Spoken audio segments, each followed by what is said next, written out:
Hey guys, and welcome back to the Peteytown Piranhas, a college football 26 team builder dynasty. In this episode, we're going to be taking on Boise State for the Mountain West Conference Championship, and then see what the postseason has in store for us. Before stepping on the field, let's take a last look at recruiting before we get into the postseason. Right tackle Moses Dillard is very close to committing to us, so we'll see if that happens before the postseason comes around or if he does it after the conference championship game. And we're also keeping an eye on this gadget wide receiver Mike Ezeki. He doesn't blow you away with physical traits or anything, but he's kind of a do-it-all kind of guy like any gadget would be, so very interesting with him. Also looking at this right edge, a power rusher, Andre Okoye, and right now we're in front of UConn, but we don't have the pipeline like the teams below us do, so we'll see what we can do with that. And we have a good shot on Nick Kurtz here. He was on our board earlier, I believe, and I took him off, but that interest kept coming, so I decided to put him back, and he's in first place for us. The last intriguing prospect we got is tight end vertical threat Trevor Roto with his gem. And looking at his physical traits, he's got 82 speed, 85 excel, so very interesting guy here. So now we're ready for the all-important Mountain West Conference Championship against Boise State. They're an 84 overall with a 10-2 record, so they are not a team that I think we're just going to push around like we have with other teams, so really got to bring our best effort to get this win. Feels nice to be hosting another conference championship game at the Piranha Tank, and here we go with our first play being a play action, and Pete Manning's just going to hit Pete A. Caruso out of the backfield, make some nice moves to get us some nice gain on that one to start the game. Here's a little wildcat option with Pete A. Caruso, and he's got a first down, so really getting the hang of that wildcat recently. There's a little delayed handoff to Pete A. Caruso, and it's been all him on this drive so far as he gets an 8-yard gain. Pete Manning out of empty is going to fire it out quickly for Bianca Croning, and he's got enough for the first down. Motion now. Pete Manning's going to drop back over the middle. He's going to find Sharon Wright Jr. Heavy I formation on 2nd down and 2. It's going to be Peteytown Grant getting a nice lane to go through. Nice blocking by the O-line to get us into the red zone. Just inside the 12-yard line here for the Piranhas. Pete Manning is dropping back, and he's going to throw the corner route, and it sticks to Bianca Croning's hands. 4th down and 4 on the opening drive of our conference championship. Pete Manning is going to fire, and he's got him wide open in the end zone. Nice play call from the Piranhas as they get Bianca Croning open, and we're going to open it up 7-0 on Boise State. Our defense barely got off the field on their first possession, but they got the 3 and out, and our offense is here on 2nd down and 10 with a little RPO, and that's going to get us within good position as we get 6 yards. 3rd down and 4, Pete Manning in an empty formation again in this game. He's going to drop back, throw it quickly, and Pete Ackler settles into that zone, but he fumbles, and Boise State is going to pick it up. And we're definitely going to challenge it. We think he was down on that play. So Petey Previtt is throwing the challenge flag, and yeah, there's no way that's a fumble for Pete Ackler. Knees down, ball still in his hands, and then the ball comes out. So I think we're going to get this ball back. The refs agree with Petey Previtt, and so the Piranhas are going to take over here with a 1st down and 10, and it's going to be a short handoff to Juju Johnson. 3rd down and 5 for the Piranhas after that fumble. Pete Manning is going to throw a deep ball, and he's got Pete Ackler wide open. Pete Ackler is going to run, and they finally catch him, but not before he gets inside the 10-yard line. Beautiful route, beautiful throw, and well executed by the Peteytown Piranhas. After that big Pete Ackler play, it's going to be 2nd down and goal from about the 7. Pete Ackler is going to go in motion here. He's going to settle in there. And Pete Manning is going to drop back to pass. Throws it over the middle, and he's got him open. Sharon Wright Jr., who's made a couple of catches already. He's going to get that one in for the touchdown. And the Piranhas are going to go up 14-0 on Boise State. Here's a big return for Boise State as they're going to get it all the way down to our 35-yard line. After that big kick return, it's 3rd down and 3 for Boise State. They got a bunch to the left of the formation and they're empty. And he's calling out some checks, and he's going to drop back, throw it quickly, and somehow it's intercepted in the middle of all that traffic as Anthony Kaufman comes away with it. Our interception guy just got another one here in a big spot, and I'm going to look at this replay with you guys because I have no idea how he managed to catch that ball. So here we go. He's dropping back. Anthony Kaufman was just in the right place at the right time. No wrestling needed. What a great play. After the Anthony Kaufman interception, we're here on 2nd down and 8. We're going to send Pianka in motion, and we're going to hit Kyrie Toon on his little wheel route that they have baked into that RPO and get us the 1st down. Here's a read option, and it's Petey Caruso out of the Wildcat. He's got some space, and he jukes the guy out of his shoes, and he's going to get into the end zone. And the Peteytown Piranhas are absolutely mauling the Boise State Broncos right now, as we're going to go up 21-0 in the 1st quarter. Took a little while for that Wildcat to find its groove, but boy has it in the last few games, and Petey Caruso is continuing his touchdown-making ways. The defense ended the 1st quarter with another 3 and out, so our offense takes back over here just 5 seconds into the quarter. We're going to hand off to Petey Caruso, and he's going to find a little lane, get himself 9 yards. Here's an RPO, and it's going to be a little bubble screen for Pete Ackler, and he's going to have enough for the 1st down. Pete Manning's dropping back and just hitting his out route to Ryan Boyd for the 1st down. Pianka's going to go in motion, and Pete Manning's going to find the slant, and we're going to have the 1st down easily thanks to Sharon White Jr. Here's a little power read, and Petey Caruso's going to make the right read on it to get us the 1st down. Broncos are finally able to contain Petey Caruso as he gets stuffed. So we're here on 3rd down and 10. They're sending a blitz, but we're going to hit the out route, and he is going to swerve his way into the end zone. Ryan Boyd on a very nice throw from Pete Manning, and Ryan Boyd takes care of the rest, and we're going to go up 28-0 on Boise State in the Mountain West Conference Championship. After the Ryan Boyd touchdown, it's 3rd down and 2 for Boise State. They're sending their man in motion, and that's to set up a little play action. And we are going to get in there and get the sack as Jordan Crawford is in there, and we're going to force yet another 3rd down on Boise State. We're going to force a 3 and out, excuse me. After our defense got another 3 and out, Boise State forced our offense off the field on a 3 and out. So here we are, and they're going to find their guy out in the outside the numbers, and he's going to fight for the 1st down. Penalty for Boise State puts them on 2nd down and 20. They're going to go with a motion. And out of that, they're going to hand it off to their running back, and we're going to get them down behind the line. 3rd down and 22 for Boise State. We're going to drop back, and we are going to get in the pressure as Tadarius Collins just came screaming off the edge there for the sack. We're going to get him off the field. Opportunity here to go up 5 scores on Boise State if we play our cards right, and we're starting off pretty well with a slant for 7 yards. Incompletion forces it to a 3rd down and 3 for the Piranhas. Pete Manning is going to drop back, and he is going to find Petey Caruso, but he can't hold on to it. Probably had a lane to run there, but just decided to throw it.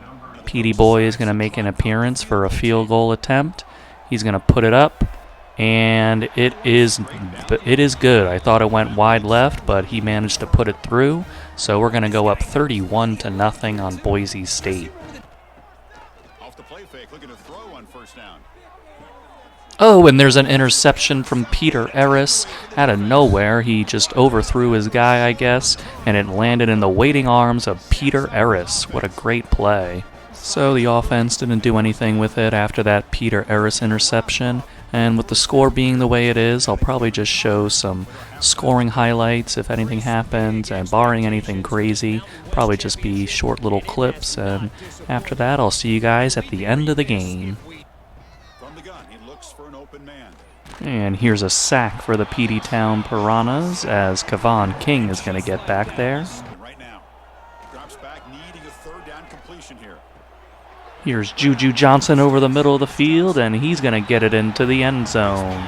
Just beautiful Texas route from him, and they just could not keep up, and the Piranhas are going to go up 38-0. Well, I did not expect this, but the Peteytown Piranhas got the 52-7 win over Boise State to win the Mountain West Conference Championship. I say I didn't expect it. I expected us to play well, but I just did not expect this kind of blowout against them. They were close to us in overall and everything, and I'm just so stunned and absolutely loving how well the Piranhas played in this game. And we just ran away with it, literally, with our running game, and just incredible game by our boys. And there they are, celebrating with the Mountain West Conference trophy, so we're going to be moving on to another conference after this season. A nice milestone for Pete Manning after that championship game, where he set the single-season passing touchdowns record for the Mountain West Conference. So the total domination over Boise State by the numbers looks like this. We had 503 yards of offense to their 205. They only managed 29 rushing yards and a touchdown, while we had 219 and 2 touchdowns. They put together 176 passing yards, while we had 284. They did not convert a third down at all, going 0 for 11, which is just incredible job by our defense. And we went 8 for 13. And another thing you love to see is that they committed 2 turnovers, while we did not commit any. Great game from Pete Manning, as he had 281 yards, 4 touchdowns, and no interceptions, and he was only sacked once. And Peta got himself a 3-yard touchdown. Evan Uzama came in with the backups and was explosive with 6 carries, 114 yards, and a touchdown, while Peteytown Caruso continued his great running with 13 carries, 77 yards, and a touchdown. For receiving, Pete Ackler was a little banged up throughout the game, but he still managed to lead us with 5 catches and 66 yards, while Bianca Croning had 7 catches for 45 yards and a touchdown. And you go down a little bit to Sharon White Jr. He had 6 for 38 and a touchdown, and Ryan Boyd went for 4, 37 and a touchdown, and Juju Johnson in the second half got himself a receiving touchdown. On defense, you had several guys getting in on tackles, with Peter Erris, George Emanuel, Trent Stevens, and Drew McKeithen each getting 5 tackles. For sacks, Kevon King came away with 2, while Jordan Crawford had 1.5. Peter Latagoski, Byron Leon, and Tadarius Collins each had 1, and John Kamara had half a sack. And then we saw the interceptions from Peter Erris and Anthony Kaufman. And finally, Petey Boy came in and hit his only kick, and it was a good one. That was 53 yards. We did get some unfortunate injury news, as Ben Hickson tore his pectoral, so he'll be out for the remainder of this season, and we'll see how long for next season if he's even able to come back. And we did end up signing right tackle Moses Dillard after that conference championship victory, so even more bolster to our offensive line. And another recruit has come in with right guard Tyrese Hurt. For the Heisman Trophy, Clemson's Julian Lewis won it with 4,402 yards and 32 touchdowns, and he had a transfer to do that. And Tadarius Collins took over the Chuck Bednarik Award for Peter Latagoski, as he had a fantastic season. And Tadarius also won Defensive End of the Year. And the Bronco Nagurski went home to Tadarius Collins as well. And for the 3rd straight year, Bianca Croning won the John Mackey Award. And this should be the final award, as the Lombardi Award goes to Tadarius Collins. And for the college football playoff, it's exciting because for the first time in Piranha's history, we will be hosting a playoff game, so Oklahoma State's going to have to go through the Piranha tank. For early National Signing Day, we got some very exciting developments, as 5-star strong safety Maurice Joy is an elite dev, and so is cornerback Zach McGarrigle, and will linebacker Sean Leonhardt. Then you go down, and Moses Dillard is actually a star dev, so very nice to see that. While 5-star Raheem Pryor is impact, so he's got some good base stats, so having at least impact is okay, but you kind of hope for better with 5 stars, but it is what it is. Jaden Morrison is also going to be an impact dev, which I don't mind because he's athletic enough to really make an impact. And then the rest of the guys on the board are either impact or normal. This is how the college football playoff bracket is looking. At the top, you got Arizona State facing off with Auburn, Iowa State and Notre Dame, USC and UCLA in a big rivalry matchup there, actually. And then you got us against Oklahoma State. Then you got the Georgia Bulldogs as the number 1 seed, Clemson number 2, Oregon number 3, and LSU number 4. So if we're able to take care of business against Oklahoma State, we'd go on to face Clemson. But of course, we do have to take care of that business on the field. So here we go. This has been a main goal all season long, as we wanted to get back to the college football playoff and get that first round bugaboo off of our back. And we got the chance to do it as we go to the Piranha Tank to take on the Oklahoma State Cowboys and their 79 overall and 11-2 record. So here's how these teams match up. We're very good on third down, pretty even offensively, and then we definitely pass more than they do. They're a little more balanced, so let's see how we can attack it. First play of the playoff, we're here in heavy I formation, and it's going to be Peteytown Grant finding a lane, and he's going to get us a big gain for a first down. Another heavy I with Peteytown Grant dotting the I back there. It's going to be Pete Ackler in motion. We're going to throw out of it. And we're going to find Pete Ackler, and he's going to make a nice play in a spin move to get us more yards. Pete Manning drops back, and on the slant, he's going to hit our receiver, even though our running back was there, but Nick Cummins is going to make the catch. Peteytown Grant up the middle again, and he's been very effective so far on his 2 carries. Already threatening are the Piranhas here on their first drive of the playoff. Pete Manning is going to fire, and it's intercepted as their corner undercuts the route. Never really liked throwing to those streaks down here in the red zone, and Pete Manning tried it, and so that kind of made it an easy interception for the defense, and Oklahoma State is going to send us back to the sidelines empty. Disappointing ending to that drive with the interception, and Oklahoma State is going to be gashing us up the middle for the first down. Incompletion puts it at 2nd down and 10 after that conversion for Oklahoma State. They're going to toss it over the middle past our defenders, and we get a big hit on them, but they're in our territory. Here comes some pressure up the middle, and Peter Latagoski and Jake Arkin are going to get him down and push him back to their side of the 50, so nice play by the defense. 2nd down and 20 thanks to the pass rush. Oklahoma State's going to throw it again, and the pass rush is going to get it again, and it's Jake Arkin again. So Jake Arkin really coming on strong here the last couple of plays. Going to make it a 3rd down and an eternity. 3rd down and 28 for the Oklahoma State Cowboys. The Piranha Tank is rocking. And we got some pressure up the middle, but he's going to launch it deep. And it is intercepted. What a fantastic play by Cameron Keys. And he's going to get a nice return off of that. So just a beautiful play by our corner. And thankfully he got a return out of that, because if he didn't, it would have just been kind of like an arm punt. But we will take the yardage that he got us to get us into good field position. 2 drives, 2 interceptions so far in this playoff game, and Pete A. Caruso is making a nice run up the middle. Here's Pete A. Caruso again, and he's going to stiff arm a guy and get some more yards, and he's going to get us inside their 25. 3rd down and 6. We're in a tight shotgun formation here. Pete Manning is going to drop back, and he's going to throw it to the side, and we got it past the sticks and inside their 10, fighting for some extra yards. 2nd down and goal from the 6 for the Piranhas. Pete Ackler is going to come in motion and go to the other side. We're going to hit Pianka, and they are going to bring him down just before he can get in there. 3rd down and goal for the Piranhas from the 1-yard line. Got to make it in here. We're going to throw it out to Pete Ackler, and he's going to get into the end zone. Pete Ackler, the playmaker, strikes again. And after all that chaos on the first couple of drives for each offense, the Peteytown Piranhas are going to take the lead in the college football playoff 7-0. After that score, the pressure's on Oklahoma State now to do something, and the pressure is going to come from us, as that is Nathan Brockermeyer getting in there for the sack. 2nd down and 15 thanks to that sack. It's going to be a screen play that's absolutely blown up in the backfield by Peter Eris.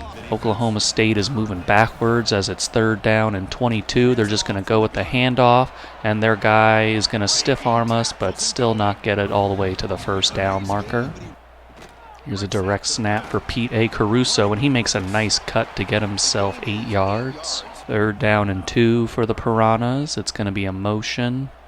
And we are going to hit Bianca Croning for the short gain, and he's got enough space to get us the 1st down. Opening the 2nd quarter on a 2nd down and 5. Pete Manning is going to drop back, throw it short, and it's held onto on a contested catch by Ryan Boyd.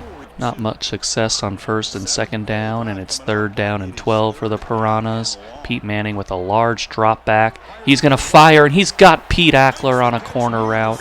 Pete Ackler just separates from them, and they're going to challenge it, but there's no way he was out of bounds. He got those feet in bounds. 1, 2. Well, maybe they count that heel, but I think he got that 1st down, no problem. And the review proved that we did get that 1st down, so here we are on the 11-yard line. Pete Manning throwing it quickly. Juju Johnson had some space, but they closed in on him before he could get in. 2nd down and inches for the Piranhas. Pete Manning is going to toss it quickly out to Bianca, and that's enough for the 1st down, even if we couldn't get into the end zone. 1st and goal from inside the 1-yard line now. Pete Manning is going to throw it out to Bianca, and they are all over it.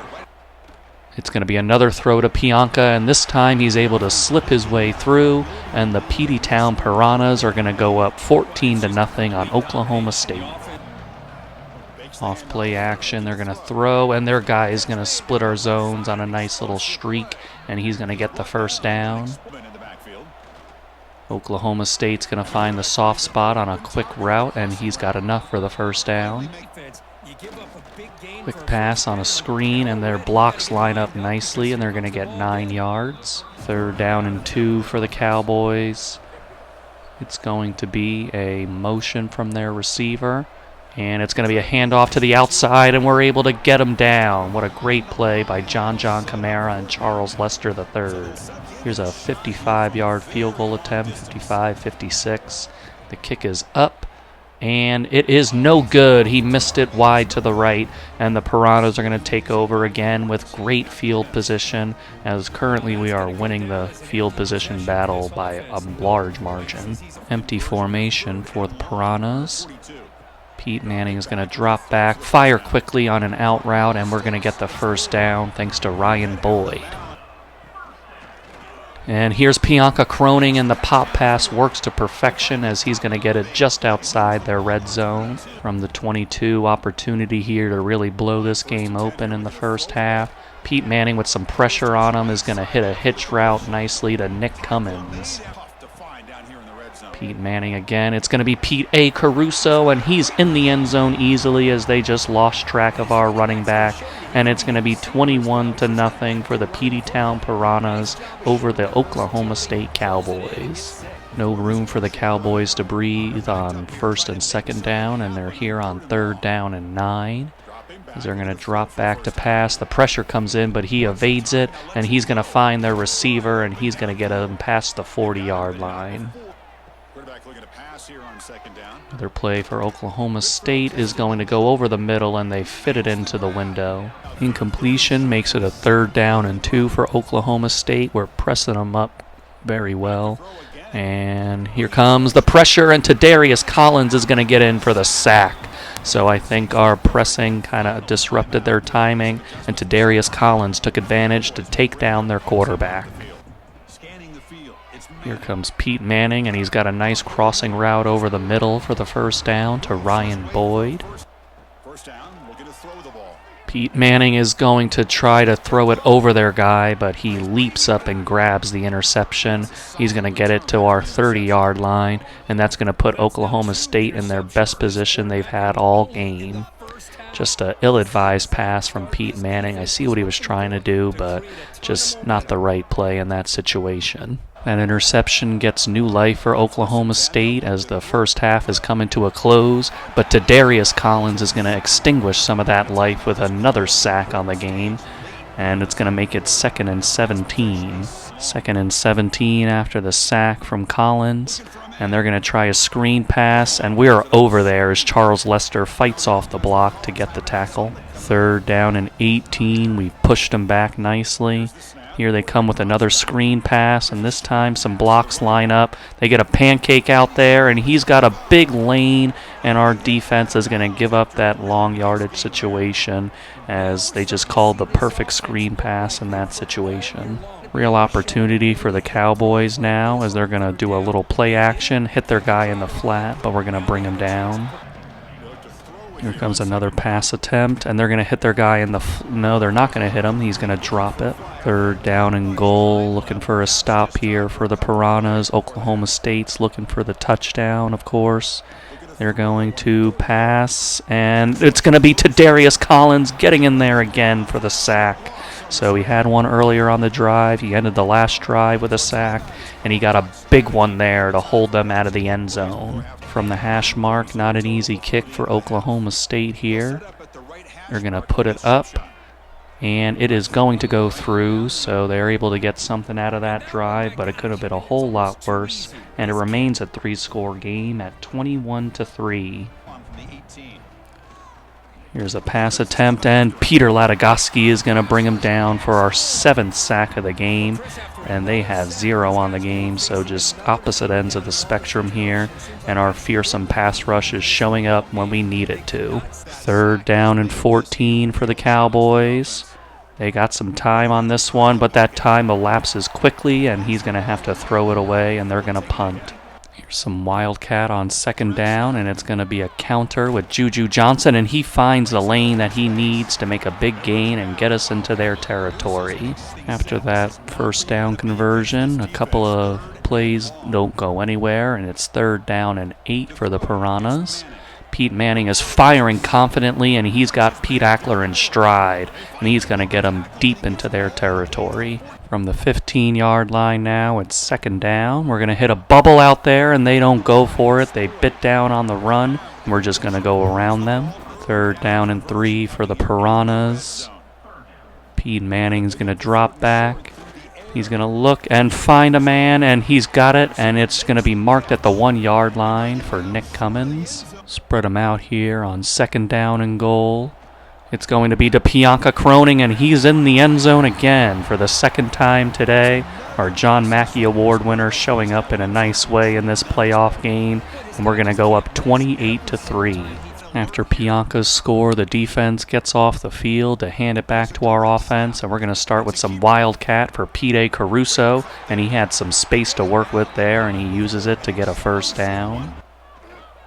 Peteytown Grant is going up the middle, and he has been effective today in his heavy I formation sets. 3rd and 2, nobody in the backfield with Pete Manning. He's going to drop back, and he's going to fire quickly to Juju Johnson, and he's going to push the sticks forward. Starting the 4th quarter, the Piranhas are a 3rd down and 11. We're just going to hand it off safely to Juju Johnson and see if we can send out Petey Boy. Petey Boy is going to come on to try to extend the lead now.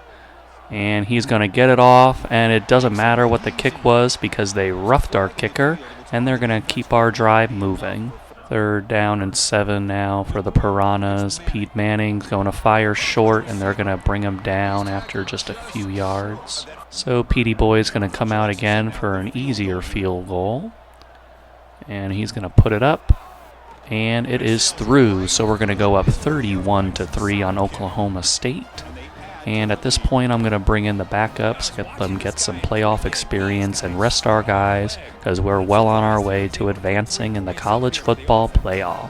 And there it is. It is the first college playoff victory for the Peteytown Piranhas as they take down the Oklahoma State Cowboys 34-10.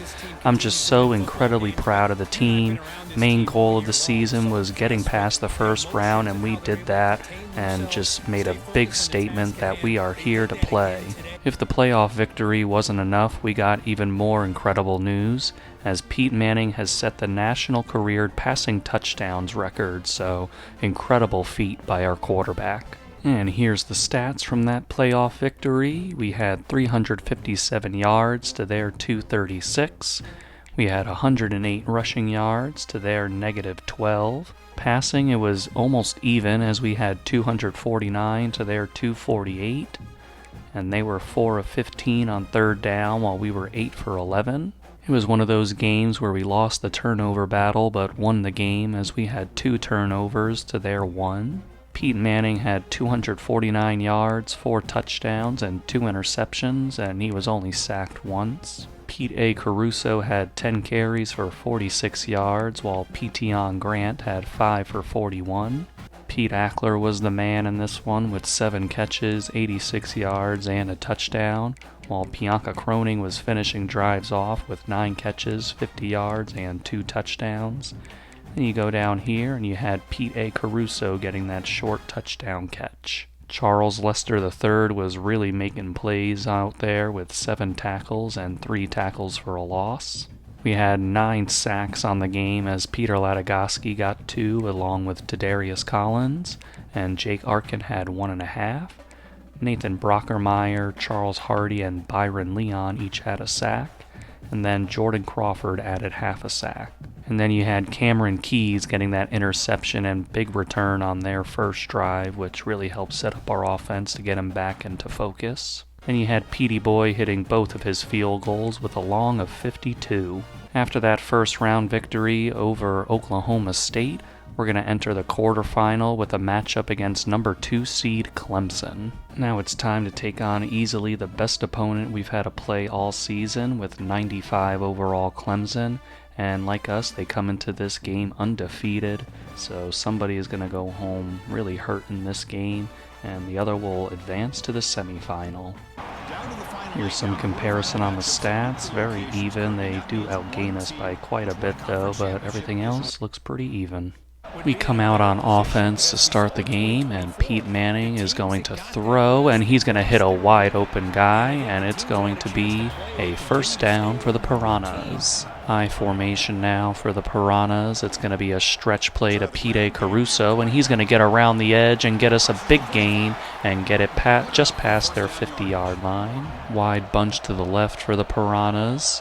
On second down, Pete Manning's going to drop back. Pressure's coming through, but he is able to get it out to our receiver, and he's going to make it 3rd and 1.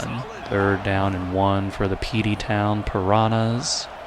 Pete Manning's going to drop back, fire to Pete Ackler, and he's going to hang on after taking a big hit for the first down. 3rd down and 9 for the Piranhas. Pete Manning dropping back. He's going to throw it deep, and it is going to be intercepted as the ball was not thrown very well. And Pete Manning just tried to force something that really wasn't there. And against Clemson, they're going to be all over that.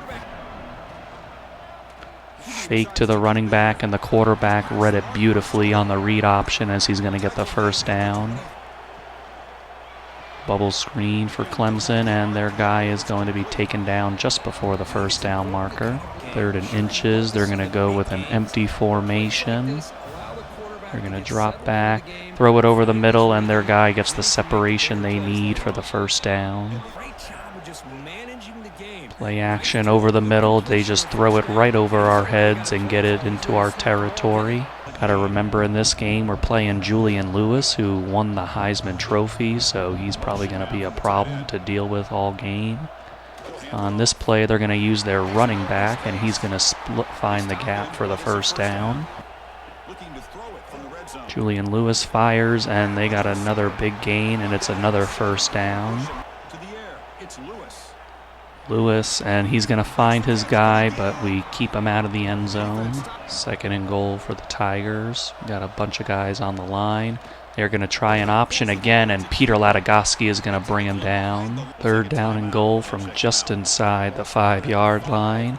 They're going to go with nothing doing there as we were all over the screen they wanted to throw. They're going to send their field goal unit out here, and he's going to put it up, and he's going to split the uprights, so that'll be the first points in this semifinal matchup, as the Clemson Tigers will take the 3-0 lead. Clemson takes over on the 20 after they stop our offense, and we are going to get them down. Here's some play action for Julian Lewis. Some pressure came in on him, and Peter Latagoski is going to bring him down for the sack. Nice job by our senior out there. 3rd down and 14. Really need to find a way to get him off the field here.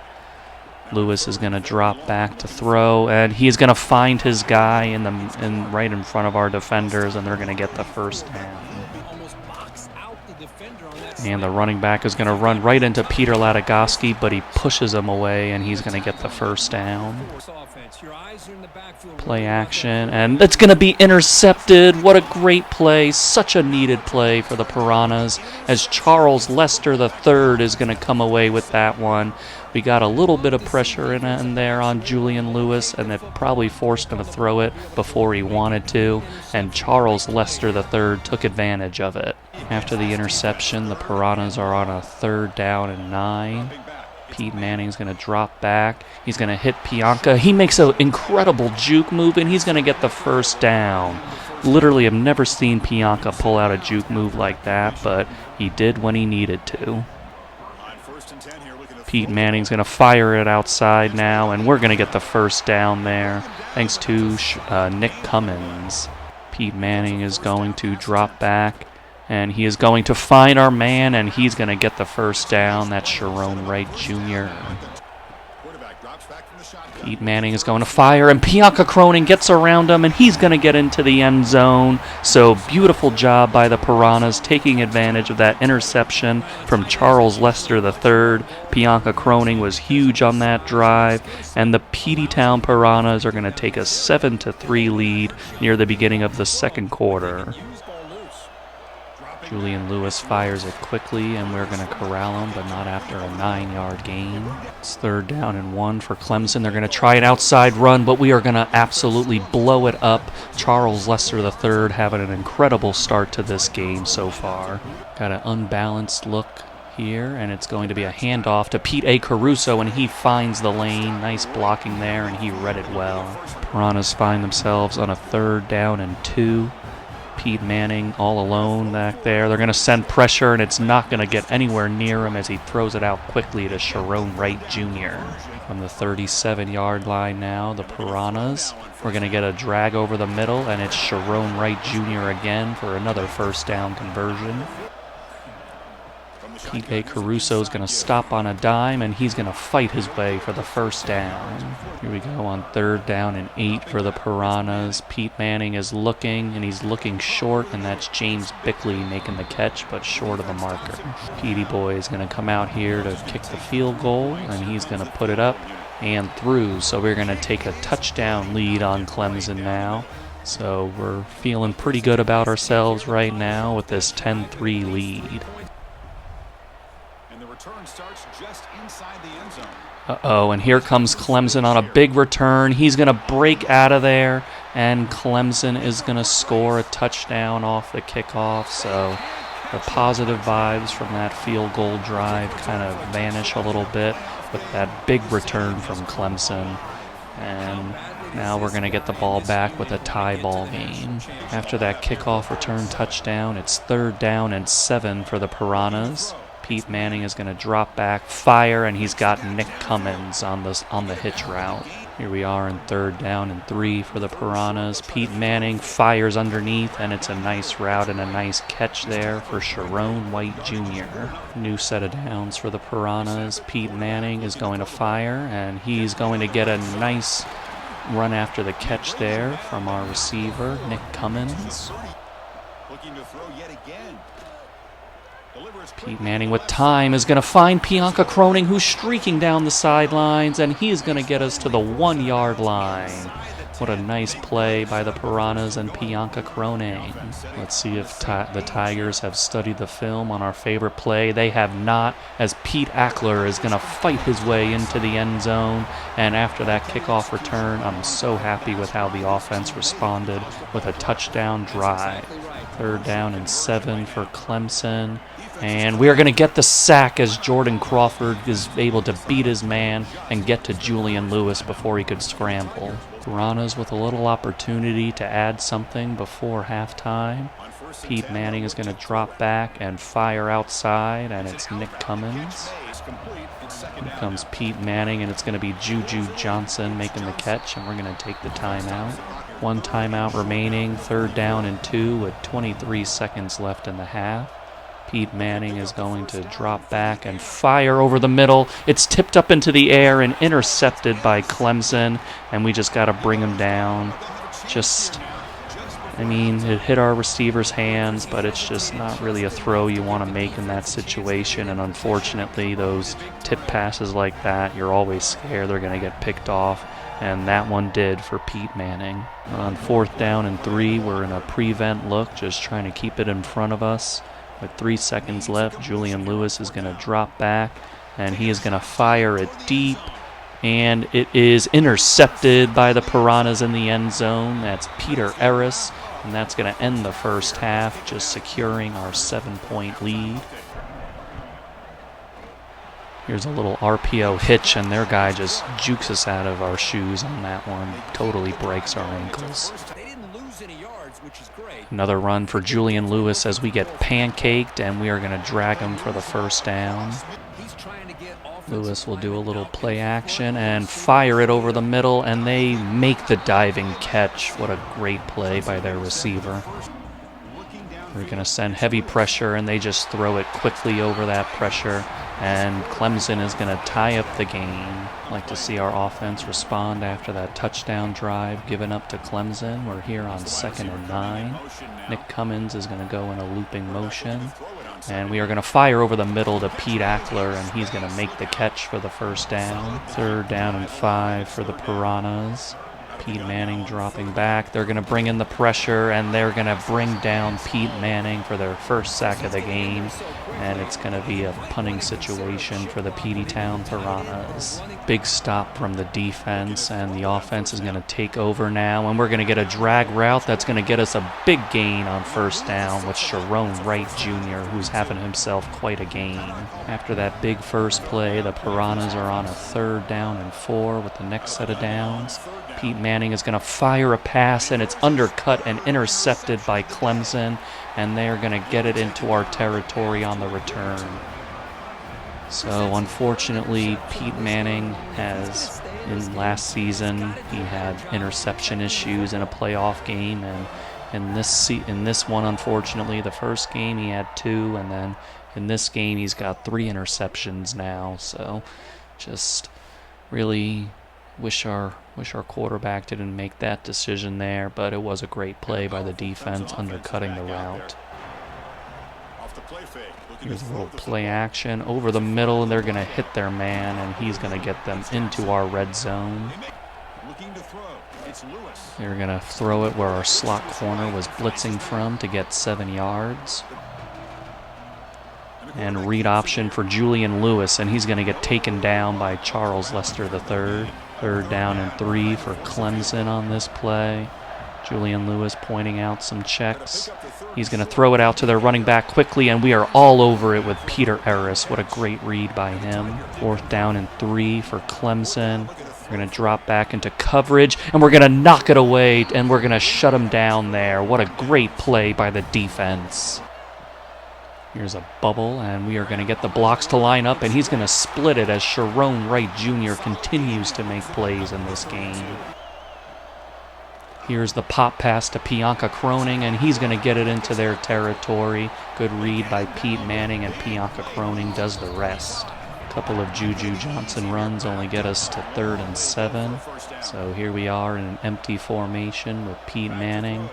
He's going to drop back. He's going to try a deep ball here, and it's going to be off of Ryan Boyd's hands. Big 3 and out by our defense, but now our offense is on a 3rd down and 8, and Pete Manning is going to go to the ground on a sack. So both defenses really just locking in right now, and both offenses are stuck in the mud and just not able to execute when they need to. Back and forth we go with the defensive stops, but our offense is out here on the field, and we're going to try a run with Juju Johnson, and he's bottled up. 3rd and 3 from the 20-yard line now for Peteytown. And we're going to fire it quickly, and Ryan Boyd is going to, or Nick Cummins is going to get it for the first down. 3rd down and 8 for the Piranhas. Pete Manning Looking, he's going to find Pete Ackler, but they're just sticking to him like glue, and it's going to be another punt. Stop me if you heard this before, but it's another stop, and Clemson is out here now on offense, and they're going to try an RPO screen, and they are going to get around it this time, and they're going to move the ball downfield. 3rd down and 3 for Clemson. They're going to go with a pass this time. It's going to be a screen, and they blocked it well, and they're going to convert and move the sticks. Play action, and it's going to be thrown over to the sideline and caught for the 1st down.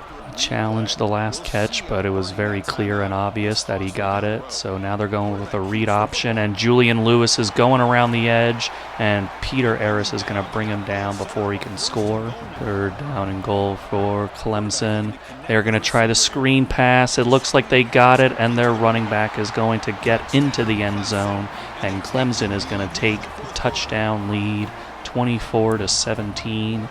And at this point, I'm going to have to step in for the first time this season in a very high-pressure situation with just over 3 minutes left in the game. First play, going to try a screen pass for Pete A. Caruso. Get it out to him. The blocks line up nicely, and there goes Pete on a nice spin move, and he's going to get it all the way down to their 42-yard line. Looking for Bianca Croning on this RPO play, and he's going to get it, and some nice blocks to get us 7 yards. And Pete Ackler is going to get us the 1st down as we hit the 2-minute warning. I'm going to try something here. I'm going to try a little wildcat jet sweep to Neil A. Caruso, and we're just going to run out of bounds. Pete Ackler is going to catch it and get rocked underneath and make it a 3rd down and 6. And then he gets sacked with Pete Manning on just a ill-advised decision to try and scramble there. So 4th down and 10, the game on the line here. Going to try. And it's going to be incomplete. And Clemson is going to get us off the field. And that's going to do it for this season.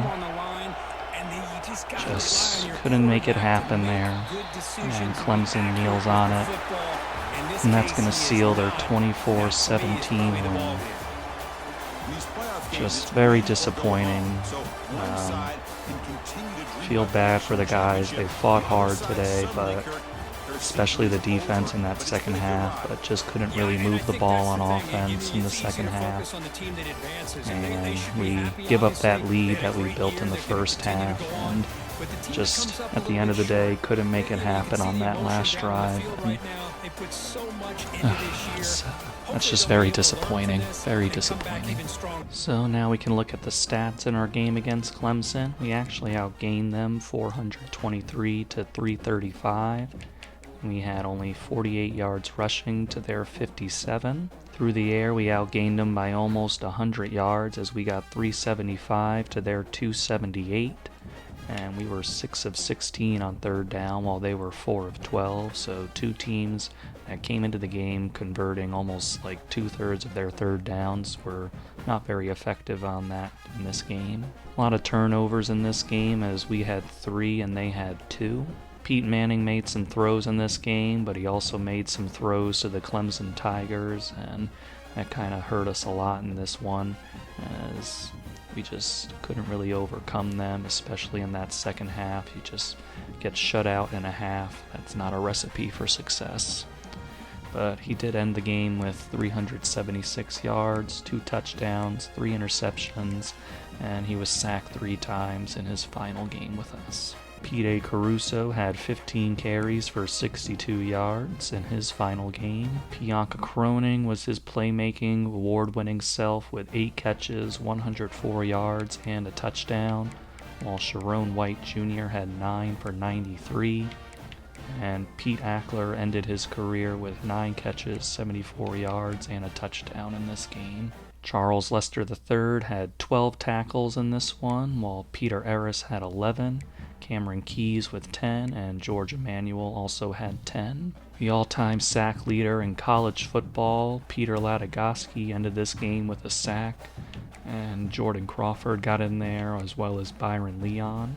2 interceptions on the game, as Charles Lester III got one to help spark us in that first half, and Peter Ellis ended the first half with that Hail Mary interception. And Petey Boy hit his only kick of the day for a 27-yarder. Advancing a few weeks and seeing how the bracket played out, USC ended up winning the national championship over Notre Dame. To get there, USC had to go from the first round. They came in as the 11th seed. They took down UCLA, Oregon, and Clemson, and did so in pretty convincing fashion in all those games, and very decisively beat Notre Dame to win the title. With the season over now, we're going to go over the stats for our players. Pete Manning had 4,780 yards, 60 touchdown passes, and 20 interceptions, so we saw that interception problem kind of persist throughout the year, and it kind of bit us in that game against Clemson, but overall, Pete Manning just putting up big numbers and being a great leader for us throughout his career. Pete Caruso really found his groove as the season went on, and he finished with 178 carries, 1,147 yards, and 11 touchdowns, while Juju Johnson had 62 carries, 416 yards, and 6 touchdowns. And I want to point out Evan Uzama because he came in with the backups and really performed well. He had 44 carries, 415 yards, and 4 touchdowns, so we're looking forward to what he can do for us next season. And here's Pete Ackler with 112 catches, 1,238 yards, and 17 touchdowns. And our 3-time John Mackey Award winner, Bianca Croning, got 100 catches, 1,023 yards, and 14 touchdowns. Ryan Boyd ended with 73 catches, 853 yards, and 11 touchdowns, while Sharon Wright Jr. rounded it out with 76 catches, 823 yards, and 10 touchdowns. And Juju Johnson ended up with 18 catches, 254 yards, and 4 touchdowns, while Pete Caruso added 21 catches, 231 yards, and 2 touchdowns. George Emanuel was our tackle leader with 93 total tackles and 10 tackles for a loss, and in coverage he also got 6 pass deflections. Also in the 90 tackle club was Charles Lester III with 90 tackles, 15 tackles for a loss, 4 interceptions, 1 defensive touchdown, and 4 pass deflections. Moving over to sacks, Darius Collins finished with 25.5 and 43 tackles for a loss, so he was a monster for us. While Peter Latagowski took a step down in production with Darius taking over so nicely, but he still ended with a very nice 14 sacks and 28 tackles for a loss. Jordan Crawford really provided that pressure up the middle with 12.5 sacks and 32 tackles for a loss, while Jake Arkin joined him with 12 sacks and 14 tackles for a loss.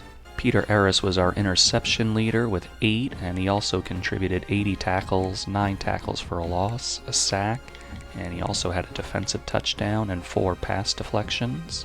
Right below Peter Ellis for interceptions, we had John Kamara and Cameron Keys getting 5 interceptions each.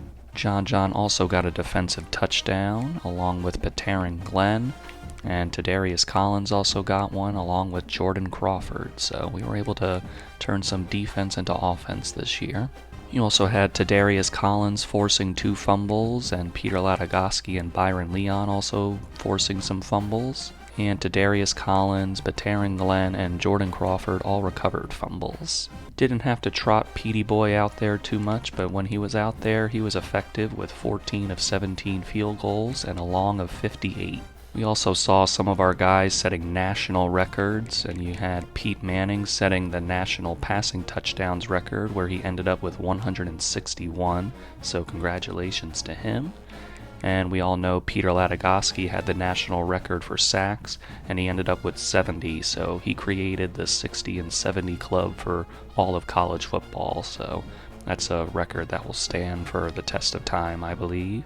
And who could ever forget that 30-sack season for Peter Latagosky to set the national record for a season of sacks? Looking at some notable career stats now that some of these guys that have been longtime starters are going to be graduating. Pete Manning ended his career with 13,859 yards, 161 touchdowns as we saw, and 32 interceptions, and most of those came in this last year with us, but just an incredible career for Pete Manning. Pete A. Caruso ended his career with 383 carries, 2,284 yards, 6 yards a carry, and 22 touchdowns. Pete Ackler has really set some benchmarks for future receivers of the Piranhas to try and reach. He ended his career with 326 catches, 3,700 yards exactly, and 42 touchdowns. Bianca Croning ended his 3-time John Mackey Award-winning career with 287 catches, 2,855 yards, and 52 touchdowns. And Peter Latagosky will leave us with 184 tackles, 118 tackles for a loss, and 70.5 sacks. So that record board doesn't show the half sack, but we think that's important. Get them all in there while you can. And he also had 2 forced fumbles in his career and 2 fumble recoveries. And Tadarius Collins ended his career with 145 tackles, 82 tackles for a loss, and 46.5 sacks. And it wasn't all with us, but I think he made quite the impact for us, bringing him over from the transfer portal. And we all know Peter Latagosky's stats were just all with us, so just incredible stuff from our guys off the edge. So we got 6 guys who are looking to transfer from the Piranhas, and we got 10 persuasions, so we're going to try all of them and see what happens. So tried persuading all the guys, and all of them are leaving. So Dwayne Thrasher, Shaden Leinart, Derek Peter, Matt Caraway, Manny Vick, and Kenyon Cribbs are all going to test their luck in the transfer portal, and we'll also see if we can get some of them back, but that'll be in the recruiting stage in a little bit.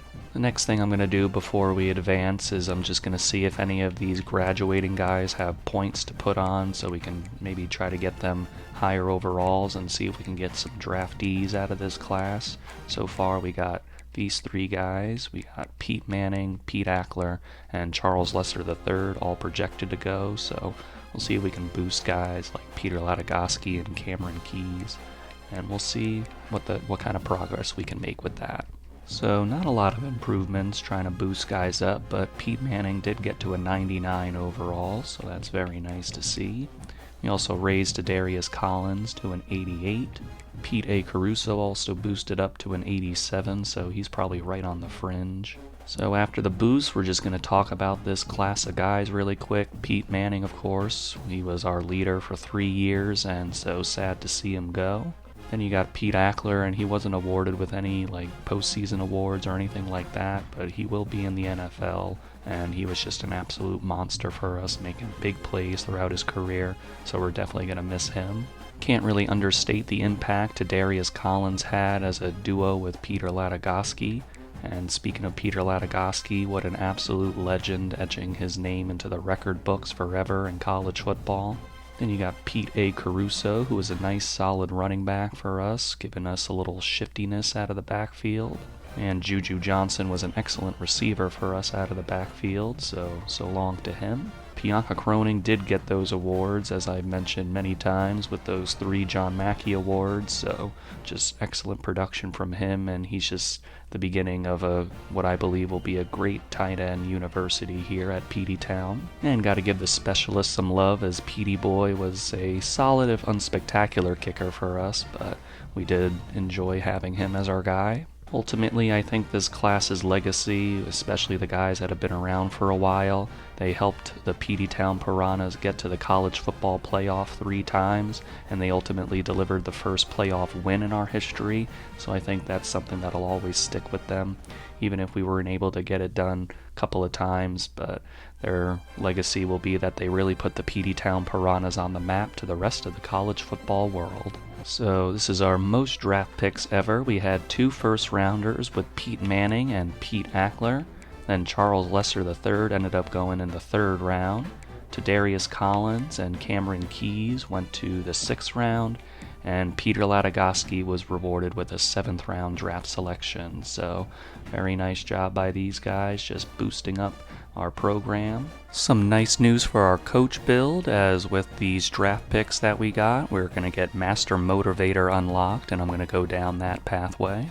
And we also got Talent Developer unlocked, and I will be going down this one as well. So with those two pathways available to us, I decided to unlock both Talent Developer and Master Motivator, but I decided to go down Master Motivator with our first batch of points, just to get the perk that gets XP whenever the players level up, and with training results coming in soon, I just felt like that was the best use of it at the current moment.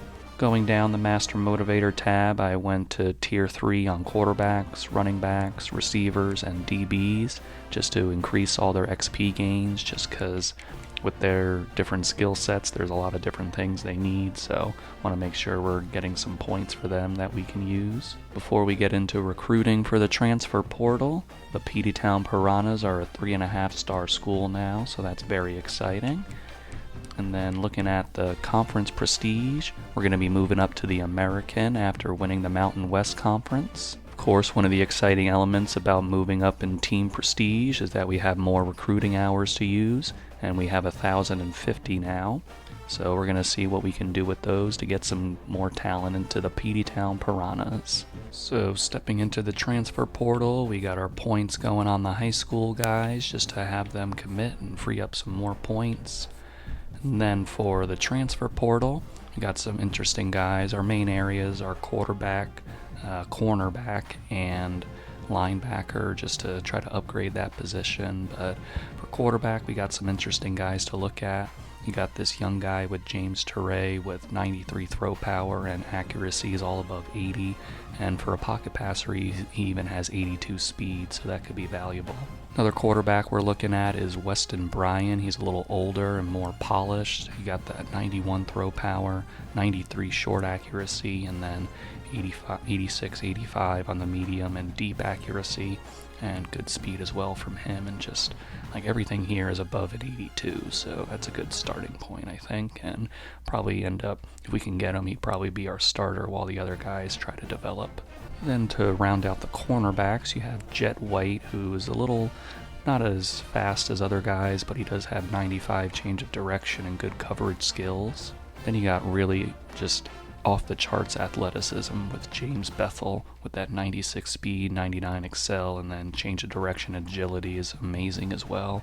And just it would be really nice to have his athleticism on the field. And then just to round it out, Terrell Knight also brings some athleticism with 94 speed and then 91 excel, change of direction, and agility. Then for linebackers, we got Bodie Cahoon with his 89 speed, 94 excel, good play rec, and very good zone coverage. And then I didn't even fully scout Jordan Robinson because I saw all I needed to see with 92 speed and 81 play rec and platinum robber. So to start off the high schoolers in the transfer portal, we got the gadget wide receiver Mike Ezeki, so I'm glad to have his versatility. We also got Andre Okoye coming off the edge. Lane Costanzo also came in as a Mike linebacker. And left edge Nick Kurtz does commit to us, so very happy to see that. 2 4-star edges coming in for us. Looking at our second week of the transfers, we got J.R. Bergman in first place, but Arkansas and Washington have him on visits the next couple of weeks, so we'll see if we can still maintain that lead. For James Turay, we're in second place behind Alabama, and I put him on a week 4 visit to see if we last that long, so maybe we can try to sneak him in at the last second. For Weston Bryan, got a few teams above us for him, and I got him on a week 3 visit. Jet White had a huge boost, so we're in line with these other teams above us. James Bethel, I'm also putting on a week 4 visit, and we're sending the house on him. And the only thing is we don't have a pipeline, so that might be a long shot. But we are in first place for Terrell Knight, so he's going to come on a week 3 visit. We did get locked out of Bodie Cahoon, so we're going to have to take him off the board. Jordan Robinson's going to be another tough one as South Carolina's ahead of us, but I'm putting him on a week 4 visit, and I'm trying the double soft sell to see what we can do there and see if we can hard sell him next week. Then I noticed that our receivers were also a little thin. We have a lot of receivers, but we'll have to wait for training results to see how they are. But we also found some really talented guys here. as Connor Hodge has 90 speed, but he's got really excellent route running in all areas. Then you got Sam Miles with 95 speed, 96 excel, and the route running isn't as good, but I'll take that athleticism to try to mold him into something. And then you got Marcus Harris with 92 speed, 98 acceleration, good route running, and the thing that has me really giddy is that platinum takeoff.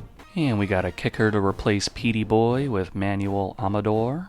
And we did lose out on James Torrey as Alabama was just too much to overcome. We got Weston Bryan's visit coming up this week, so we'll see if that moves the needle at all. So seeing how this is looking for Weston Bryan, I decided to try to find a backup option, and I think I found a good one with Joshua Bobo.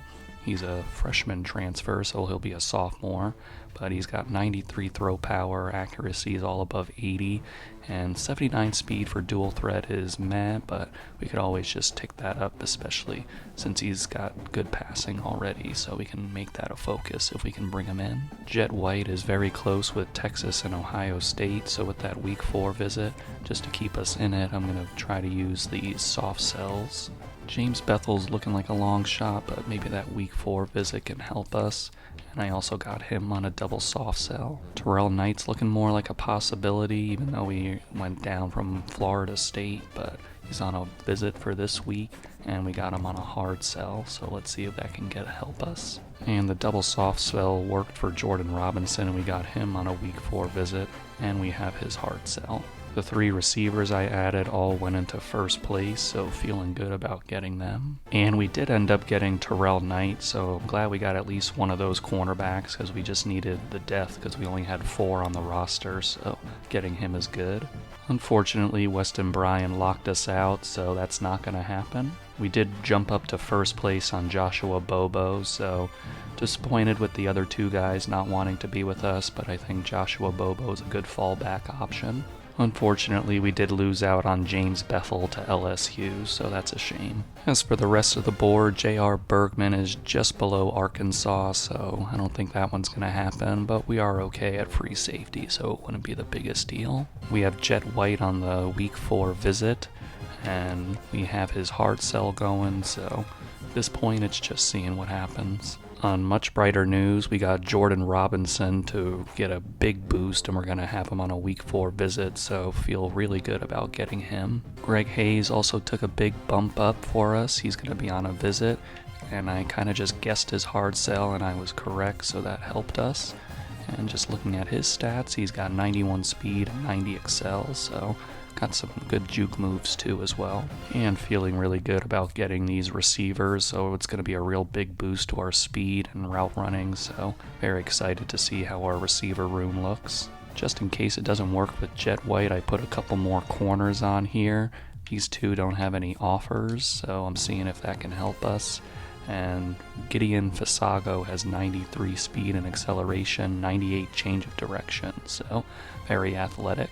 And Eddie Thierry has 90 speed, 88 acceleration, and he's a little raw, so we'll see. And he's only going to be a sophomore, so we can maybe build him into something. There it is, Will linebacker Jordan Robinson's going to join us, so we're happy to have his athleticism out there. Greg Hayes is going to join us. Here's Connor Hodge joining us at the receiver position, and Sam Miles as well.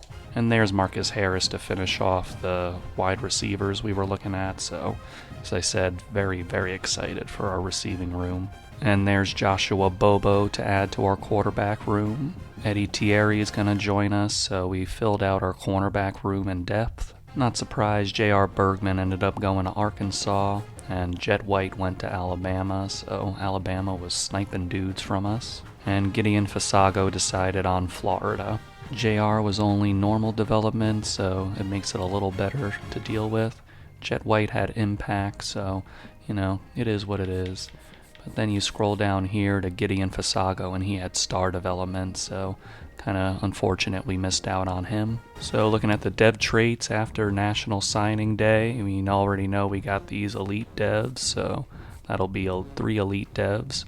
And then Moses Dillard we knew was a star.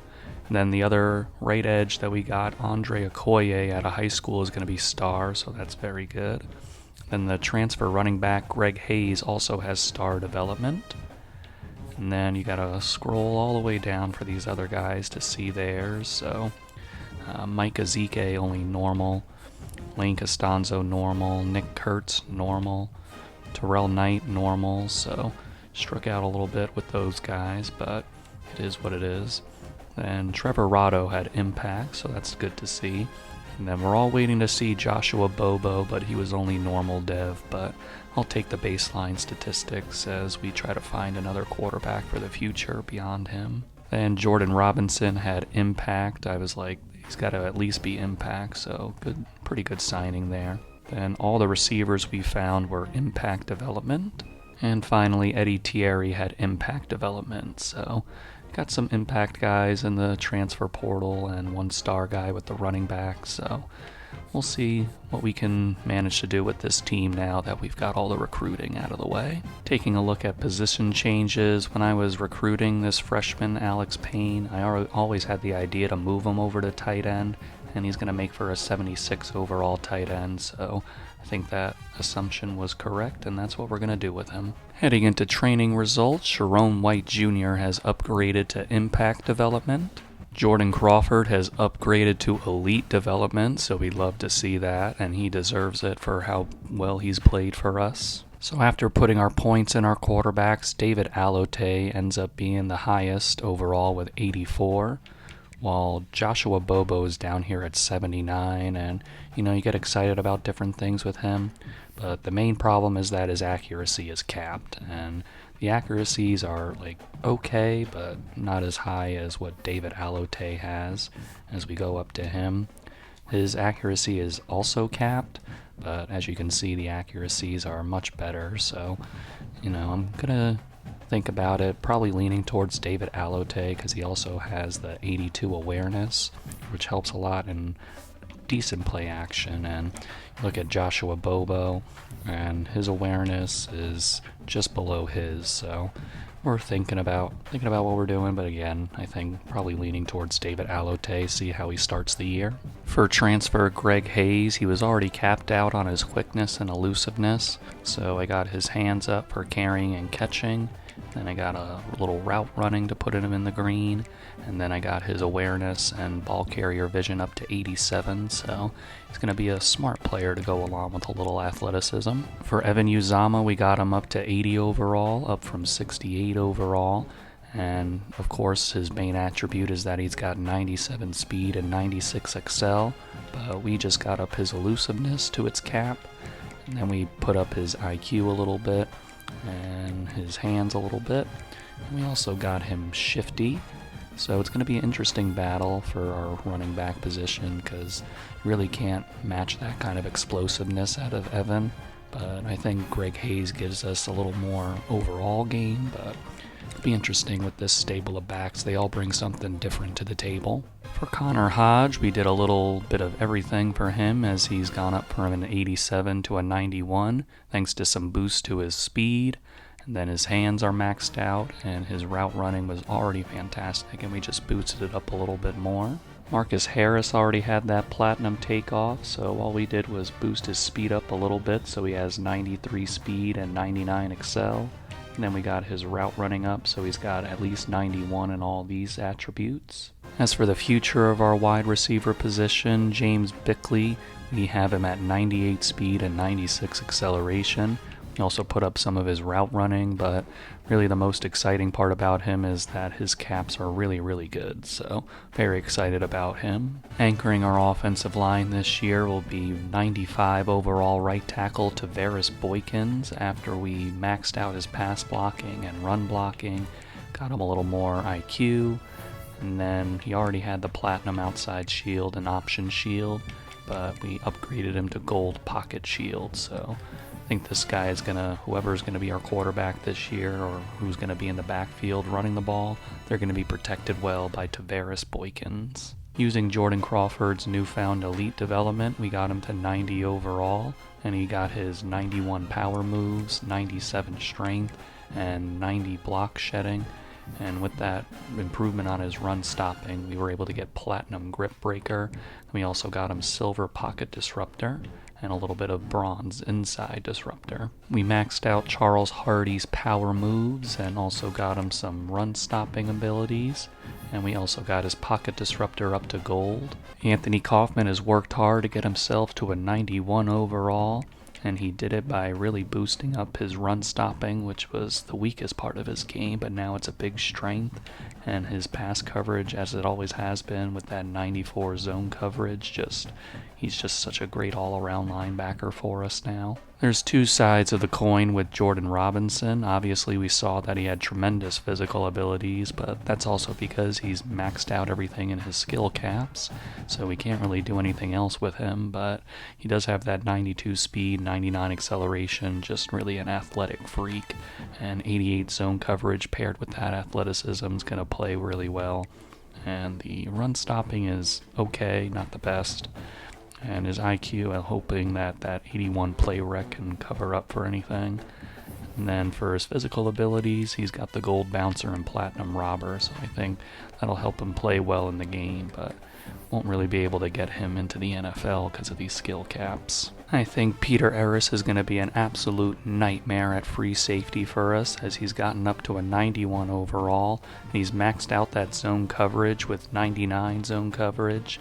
We got his change of direction and man coverage up a little bit, got his quickness to 93 speed and 92 acceleration, then boosted up his run support, and then things get really fun with Silver Ball Hawk, Platinum House Call that he already had, and Platinum Robber, so really excited to see what he can do this season. We got George Emmanuel up from a 79 overall to an 85 overall by putting up his zone coverage to 87.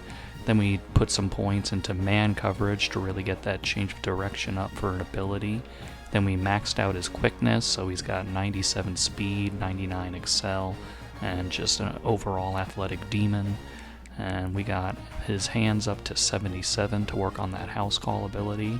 And speaking of those abilities, we got the house call to bronze, and we got his robber to gold, but next off season we'll be able to get it to platinum because of the work in man coverage. The Peteytown Piranhas are moving on up to the American Conference, so this will be our last stop in a non-power conference before we can advance to a power conference after we win the American. So that'll do it for this super packed episode, just a lot going on this episode.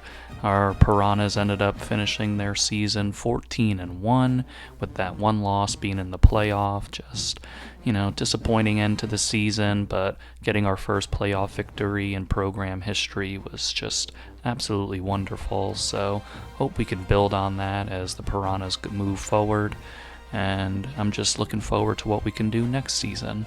I'll see you guys in the next video.